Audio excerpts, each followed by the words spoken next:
All right, let's dive into this, The Great Deformation, this book you sent over by David Stockman. Sounds like a pretty dense read. Yeah, it's packed with, I guess you could say, a pretty critical look at how American economic policy has kind of gone off the rails. Okay, so for our listeners in Deer Park, LaPorte, Pasadena, what are we hoping to pull out of this for them? Well, Stockman, he had a pretty unique perspective. I mean, he was a congressman, then Reagan's budget director. Right, so he was right there in the thick of... Exactly. And his main argument is that we've moved away from, like, sound fiscal practices, Yeah. embraced all this easy money and government intervention stuff, and it's really benefited Wall Street more than Main Street. It's interesting you say that because, I mean, Reagan is usually associated with, smaller government, less intervention. Right, that's the popular image, but Stockman kind of flips that on its head. He lays out how defense spending, especially, went through the roof under Reagan. So is he saying Reagan wasn't really about smaller government after all? Well, it's more nuanced than that. He talks about how, I mean, he was there, right? Managing the budget. And he claims a lot of it was political maneuvering. The influence of those neoconservative advisors, not necessarily a genuine need to, like, counter the Soviets. So decisions being made in Washington, even back then, maybe weren't always in the best interest of the everyday American. That's the thread that runs through the whole book, this idea of government intervention distorting the market. Okay, and how does all this tie into things here in, say, Deer Park? Does any of this high-level stuff actually affect people in our area? Oh, absolutely. Think about the oil and gas industry, right? Yeah. Huge part of our local economy. The ups and downs we experience here, directly influenced by global forces. And Stockman argues our government's policies contribute to that volatility. Okay, so I can see the connection there. But what about something a little more, I don't know, everyday? Like all those car dealerships we see all over town. How does that fit in? Well, even there, government intervention plays a role. Stockman dedicates a whole chunk of the book to what he calls the deformation of the auto industry. That deformation. Yeah. See, he argues those bailouts of Chrysler and GM, they were presented as saving jobs, right? Right. But Stockman says it was more about propping up failing companies and unions at the expense of taxpayers and, real economic growth. He calls them debt zombies, kept alive by cheap loans that just delay the inevitable. So instead of a natural correction, we get this kind of artificial system where certain players are favored. Exactly. And he sees that pattern repeating, whether it's the savings and loan crisis, the dot-com bubble, or the housing mess leading up to 2008. Government steps in with easy money and bailouts, creating what they call moral hazard. Basically, the big players know they'll get rescued if their gamble goes bad. So where's the way out? Does Stockman offer any solutions to all this? He does, but they're pretty radical. He says we need to get back to sound money, which, to him, means ditching the Federal Reserve, going back to a gold-backed currency. And he's a big advocate for shrinking government, way down. Whoa, those are some bold ideas. Yeah, he's basically saying we need to rediscover fiscal responsibility and let the free market do its thing. Not sure everyone will agree with all that, but it's definitely food for thought, especially for folks here in Pasadena, LaPorte, Deer Park, trying to build a strong local economy. Right, because it raises the question, if this era of easy money really is over, what does that mean for us? How do we handle a world where the government can't just print its way out of every problem? What happens to businesses and jobs when interest rates go up and credit dries up? Those are some big questions for sure. We might not have all the answers right now. No, but understanding these forces at play can help us make smarter decisions, as individuals and as a community. It's all about thinking and acting locally right now. One thing that really got me thinking in Stockman's book was that whole section on the auto industry. Yeah, the deformation, he calls it. Exactly, the deformation. He argues that the bailouts of Chrysler and GM, even though they were sold as saving jobs, were really more about, propping up companies that probably should have been allowed to fail. Yeah, that's his argument. Propping up those companies and the unions. And it ended up hurting taxpayers in the long run and really stifled real economic growth. Yeah. He uses this term debt zombies to describe them. Debt zombies.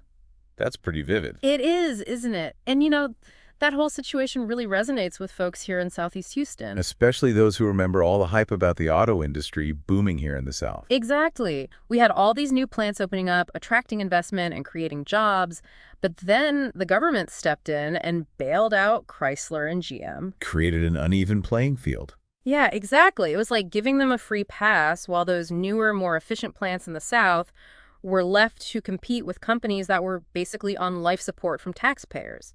Those companies like Toyota, Nissan, Hyundai, even BMW and Mercedes-Benz, they were all expanding in the South. Drawn by lower costs and a more business-friendly environment. Right. But instead of letting the market play out, the government swooped in with those bailouts. So instead of natural correction, we got this kind of artificial system. Exactly. And those struggling companies, instead of having to adapt, were given this lifeline. It's like, if you're running a race and someone gets a head start, Not exactly fair competition. that's it. And the thing is, those bailouts weren't just about the immediate jobs they were supposed to save. They were also about all the potential jobs that were lost. In places like Pasadena, where all those new plants could have thrived. Exactly. And Stockman digs even deeper. He points to the role of, all that cheap debt, how it contributed to this whole debt zombie scenario in the auto industry. Cheap debt meaning Easy money policies from the Fed. Interest rates were so low for so long, companies were able to take on these unsustainable levels of debt, which led to a lot of bad decisions and made the whole system much more vulnerable.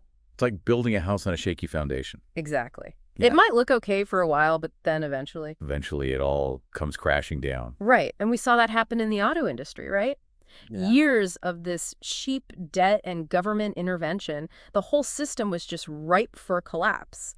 And Stockman argues that this pattern of debt zombies, it's not just limited to the auto industry. So where else do we see this happening? Well, he points to the energy sector as another example. Companies taking on massive amounts of debt to fund drilling and exploration. And a lot of times, that's based on projections that are, shall we say, a little optimistic. Right. And then when those oil prices don't cooperate or the market takes a dip. Those companies are left holding the bag, so to speak. Exactly. Mountains of debt and not a lot of options. We've seen it in recent years, right? Bankruptcies, job losses, pain for investors, workers, everyone. It's this boom and bust cycle, and Stockman says government policies are making it worse. So what's the takeaway here? Are we doomed to just ride this economic roller coaster forever? Well, Stockman's argument is that this whole system of easy money and government intervention has created this really distorted economy, one that's increasingly reliant on debt and speculation rather than actually producing things, real goods and services. It's like we're kicking the can down the road, but eventually... Eventually, we hit that wall. Yeah. So, he suggests some pretty radical solutions, like getting rid of the Federal Reserve, going back to a gold-backed currency. It sounds pretty extreme, but I think his point is that we need to really rethink things. A fundamental shift in how we view the role of government in the economy. Exactly. He's calling for a return to sound money, fiscal responsibility, a government that focuses on its core functions. Like what? What did that look like? Well, he talks about defense, protecting property rights, enforcing contracts, those sorts of things, and leaving everything else to the free market. He believes that's the best way to create an economy that's truly prosperous and sustainable, one that benefits everyone, not just the well-connected few. I'm sure those ideas will spark some lively debate. Oh, definitely. But even if you don't agree with every single one of his solutions, I think he raises some really important questions. Especially for us here in Southeast Houston. Right. Our community is so tied to the energy industry.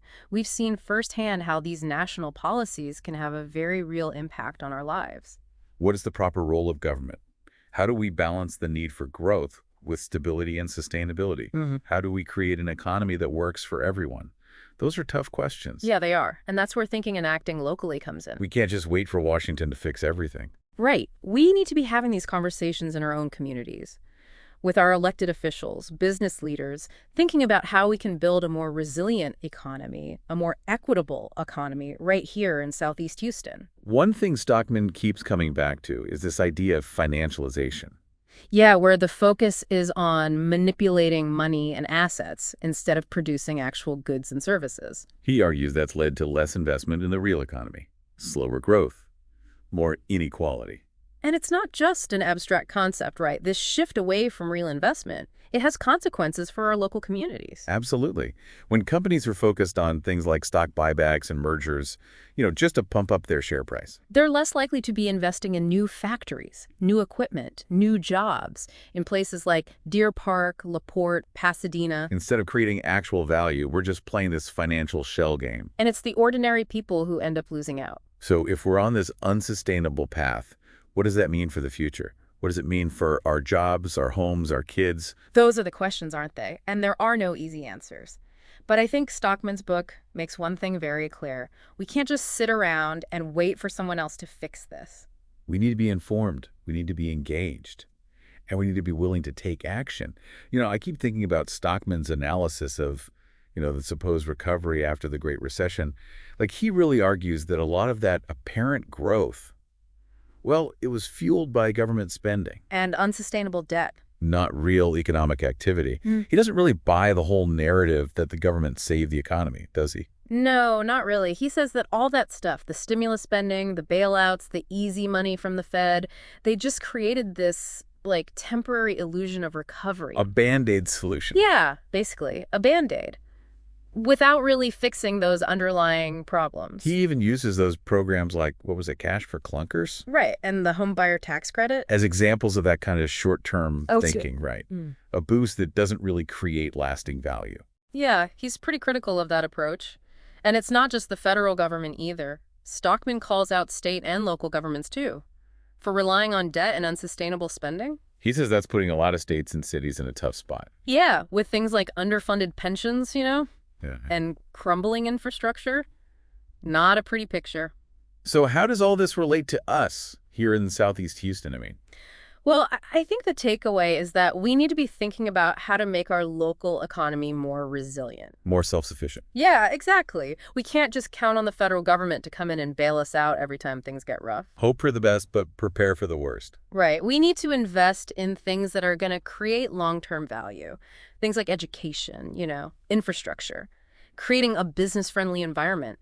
Think about what's going to make Deer Park, Pasadena, LaPorte, all of Southeast Houston thrive, even when times are tough. Taking ownership of our economic future, not just waiting for someone else to come save the day. Exactly. And it's about having some honest conversations, about the role of government. What are those essential services? How do we pay for them? How do we make sure our government is accountable to the people it's supposed to be serving? Those are good questions to ask Yeah. of our local leaders, our city council members, our state representatives. Absolutely. And Stockman, he also gets into those big entitlement programs like Social Security and Medicare. Which, let's face it, a lot of folks around here rely on. It's a touchy subject, no doubt, but it's one we can't just ignore. No, we can't. What's his take? He argues that those programs are on an unsustainable path. We need to make some tough choices if we want to keep them around. The baby boomers are retiring, fewer people paying in. Yeah. Something's got to give. It's a reminder that even these national programs have a real impact on our communities, right here at home. Yeah. But, even though Stockman paints a pretty bleak picture at times, he does offer some hope. He thinks we can turn things around. He does. But he says it's going to take some hard choices and a willingness to challenge the status quo. He keeps going back to those same things. Sound money, fiscal responsibility, smaller government. He sees those as the keys. I'm sure those ideas will ruffle some feathers. Oh, definitely. But it's a conversation worth having, don't you think? Absolutely. What does it mean to be fiscally responsible? What should the government be doing, and what should it not be doing? And those questions, they matter at every level, right? Not just in Washington, but right here in Deer Park, in LaPorte, in Pasadena. What can we do in our own communities? To build a more sustainable economy, a more equitable economy, to make sure our neighbors are taken care of, that everyone has a chance to succeed. That's what it all comes down to, right? Thinking and acting locally. We can't just wait around for someone else to fix things. We have the power to shape our own future. Exactly. One decision, one conversation, one action at a time. That's what the show is all about, isn't it? Helping our listeners be informed and engaged, making a difference. If you find value in what we do and you want to support us in our mission, we do have a link to donate in our show notes. Every little bit helps us keep bringing you these deep dives. Actionable information for local impact. Thanks for joining us on this deep dive into the Great Deformation. Keep those conversations going. Keep asking those tough questions. And keep thinking and acting locally. We'll see you next time.